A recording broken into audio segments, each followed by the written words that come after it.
all the times I've known you. You made me wanna be a better man.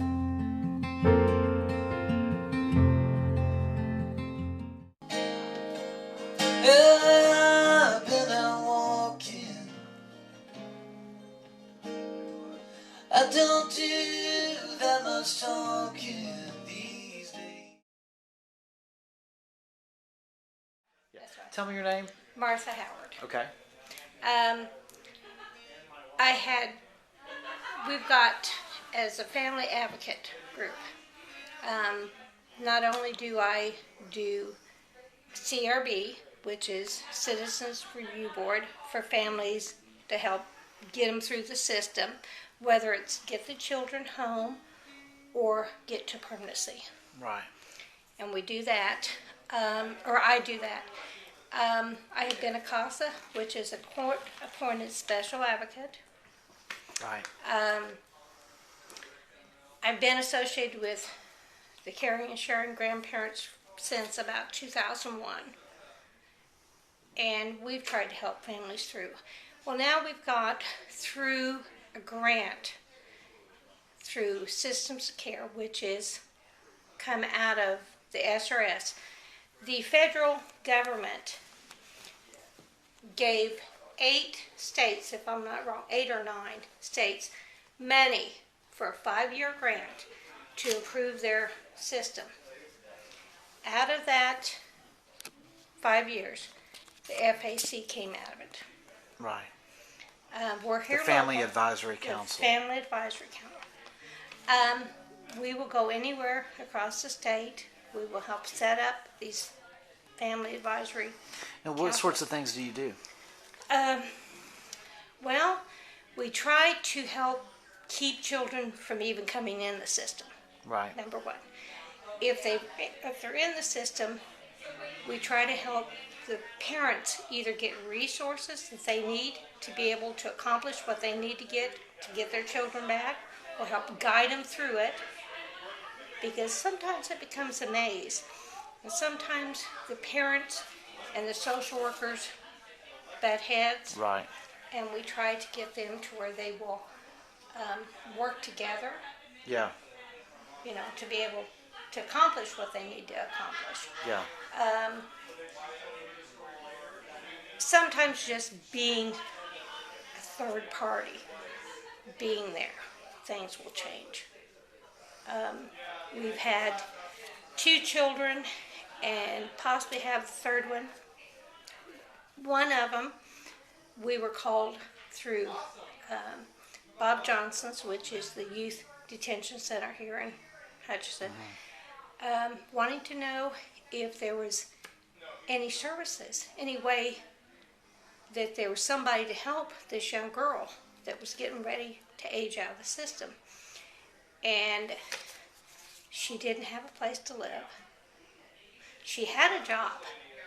She had money in the savings account, but she had no place to live, didn't know what she was going to do for insurance or anything. So For a car. For a car, anything. So we just kind of helped her find the resources. Right. Talked to people about rental places, found her a place. It's a small place, but for one female that works a lot, Yeah. she didn't need a lot. Yeah. I was able to help her find a place for $300, all utilities paid. She has access to the washer and dryer. She has cable that's not costing her anything. Yeah. So. And if you hadn't been there, the Family Advisory Council, what would have happened to this young lady? I don't know where she would have went. I don't know. She had no family right here local. I don't know where she would have went. We've got another young man that has got some disabilities. And we're trying to help get him set up because he's getting ready to age out of the system, and he's in a foster home. And there is no way on this earth, after meeting with him, do we believe that he will be able to take care of himself and live on his own. What they're going to do is just dump him out on the street. here, the foster home says, by this time you have to be out. Where's this child going? Yeah. So we're working through the disability people, places like that. What we kind know of about. disabilities does he have? Well, I know he has some mental disabilities. A school teacher is the one that called us. So, And that's frustrating, isn't it? it is frustrating. And then the other lady, one of the ladies on here by the name of Wendy, met with the coordinator at SRS the other day. Found out, didn't know who was supposed to be doing these services. Found out she was supposed to be doing them. And so when they're aging out, they're not even connecting her in to help get some services. So we're going to work. We're going to go in. So and the dots aren't even being connected. No, they're not connecting the dots. Within One the agencies. One agency is not working with the other agency, and they're not coordinating things and working together. So as family partners, we're going to try to connect them in. That is amazing to me. Some of the things that we've learned over the years that happened, we would have never believed it if we hadn't experienced it or seen it ourselves. Yeah. So, I mean, the reality is this individual with these mental disabilities, he would go on the street. he was supposed to have been out by I think it was thinking the first part of this month he was supposed to be out. We bought him another month for us to get some services in place for him. We got that, and now, since we found out who was supposed to be doing the services at SRS, we're going to try to work with her and get these, when they leave the foster homes. So we're going to go over and talk to St. Francis and the agencies that have these children and say, hey, when you have a child getting ready to age out of the system, please get a hold of us. We'll work with them to make sure that they have, they have to have a good start. Yeah. Otherwise, they're going to be just like you said here. Yeah. They're going to be out on the street, homeless. They're going to be living under bridges. They're going to be doing whatever they have to do to survive. Yeah. And that's not a good thing. No, it's it's too hard on these individuals. Yeah. And if we can help them along the way, that's what we're going to do. Yeah. I heard my sister said that the other day, the average age for kids in America now being financially independent from their parents is 26 years old. I can believe that. I can believe that.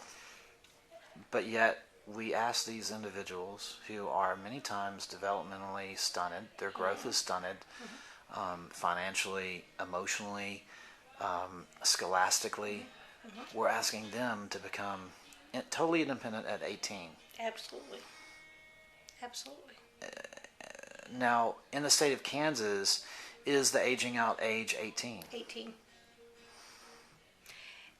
They will keep them for a little bit longer if the kids are going to school, but it's very seldom, and especially since they've started doing a lot of cutbacks, with everybody. They don't have the funds to do this. So when they turn 18, you're on your own, buddy.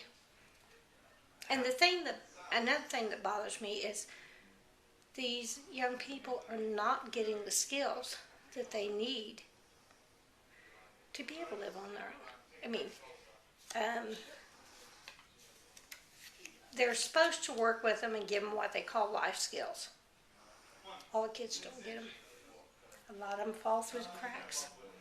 Yeah. We just need to have more people willing to step up and say, hey, it needs to stop.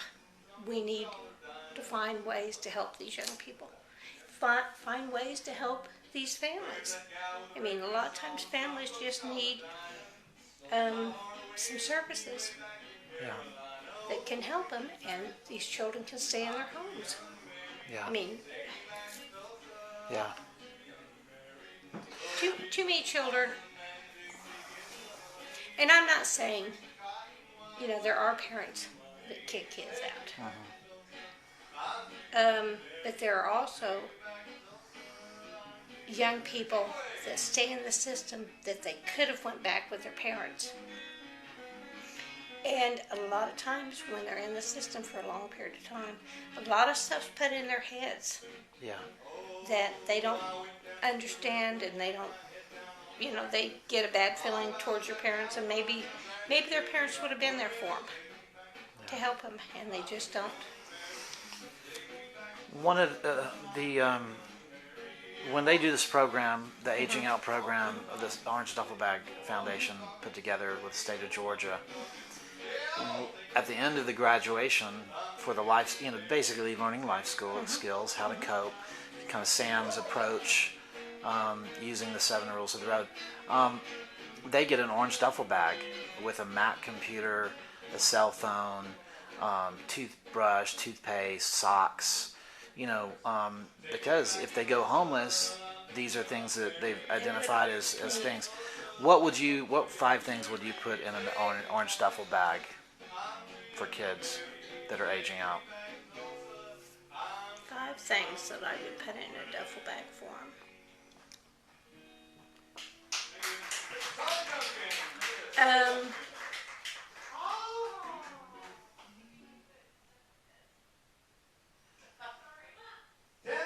Probably an ATM card with some money on it, so they could get it if they needed to make a telephone call.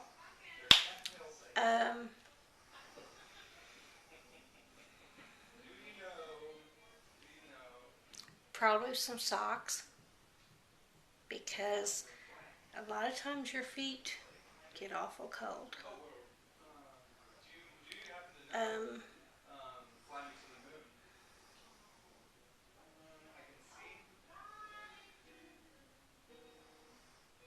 It's hard to... Are you speaking from an experience there with the feet? That comes from my Boy Scout training. I know that we wear socks for long periods of time. Our feet sweat. They get damp. You're out. You can get sick from having wet socks on. Yeah. So, if they have at least one pair and you can give them another pair, Yeah. Probably a book that would have numbers of different people that they could call. Yeah. It's interesting you say that. I've heard that in another interview. A book that has contacts of people that would care about them. Absolutely. But what if there aren't people that will care about them? There's always someone that'll care. They just might not know who to go to. I mean, I can tell you, I don't care what a child... let me say it this way. I don't believe we have bad kids. I believe what's bad is sometimes their behavior. It's not that the kids are bad. Yeah. And they need to know that. They need to know that there's somebody out there. And I would give anybody the shirt off my back if they needed it. Yeah. Well, thank you very much, Martha. I appreciate you coming and talking to me. Well, you're welcome. I just hope that we can get more people that care, that want to help. Not only the teenagers, because a lot of these teenagers that are coming out of this system or coming out of abusive homes don't know where to go. Yeah. They don't know where to go. Yeah. And the system, I don't care. It's not a perfect system, but we need a lot of people that are willing to step up and help.